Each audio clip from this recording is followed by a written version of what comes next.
You know, we're always told to follow our passion, right? To make sure the journey to success is, well, fun. But what if that's completely backwards? What if the real secret to doing something amazing is actually boring? Yeah, I know. Let's get into this because it's a really powerful idea. Just let that sink in for a second. It's a pretty wild statement, isn't it? It just flies in the face of everything we think we know about work and passion. The point here is that true mastery, real greatness, isn't built on a foundation of excitement. It's built on something our modern brains have been trained to run away from. So why are we running away from it? Well, it all comes down to something called the stimulation trap. This is the constant, buzzing, low-level entertainment that we've all gotten used to, and it might be the very thing that's quietly killing our biggest dreams. I mean, think about it. When was the last time you were just quiet, with nothing but your own thoughts?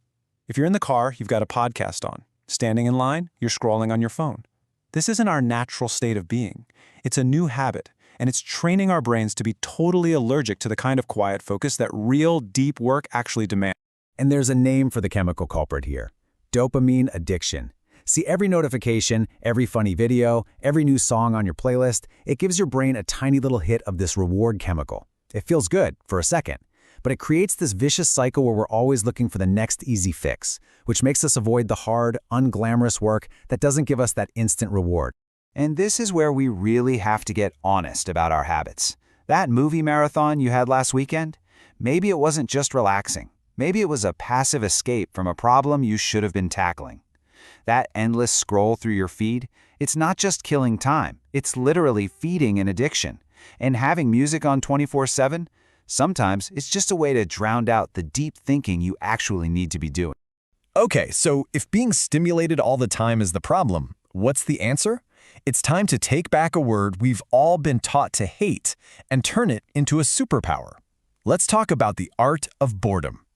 Now, this is not about being lazy or just sitting around doing nothing. Not at all. Productive boredom is an active choice. You're intentionally clearing out all the noise to create a kind of mental vacuum.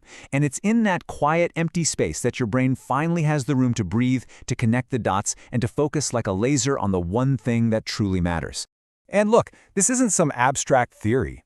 You see it in the real world with the highest achievers. Think about Elon Musk, alone in a room, poring over dense rocket manuals. Do you honestly think that was a non-stop thrill ride? Of course not. It was difficult, it was tedious, it was boring. Or Shah Rukh Khan, repeating the same line 100 times to get it perfect. The excitement wasn't in the process, it was in the pursuit of mastery. They embraced the boring work. And that's the absolute key takeaway here. We look at the final product, the successful rocket launch, the amazing performance, and we imagine the whole process was just as glamorous. But it's a total myth. The greatness, the mastery, it was all built in those thousands of quiet, focused, and profoundly boring hours of work that nobody else was willing to put in. All right, so how do we actually do this? I mean, it's one thing to understand the idea, but it's another thing to apply it in our own lives. So let's break down exactly how you can start to get good at being productively boring.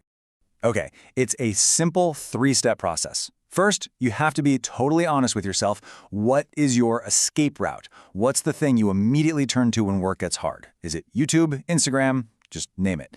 Step 2, literally schedule boredom into your calendar. Block out 15 or 20 minutes with zero stimulation. No phone, no music, nothing. It's going to feel super weird and uncomfortable at first, but that's a good sign. And finally, step 3. Pick one, just one, important task and do the reps. Write one more paragraph. Practice one more scale on the guitar. Do it again and again. The goal is to focus on the process itself, not on whether it feels fun. In the end, it all boils down to this really simple, kind of harsh truth.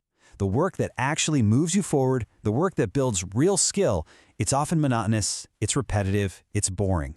The real challenge isn't finding work that's always fun. It's to simply stop running away from the work that matters. So I'll leave you with this question. Think about your biggest, most important goal right now. And be honest. What is the tedious, repetitive, boring task that is absolutely essential to achieving it? What's that one thing you've been putting off because it just doesn't feel exciting? And when are you going to finally stop running and just do the work?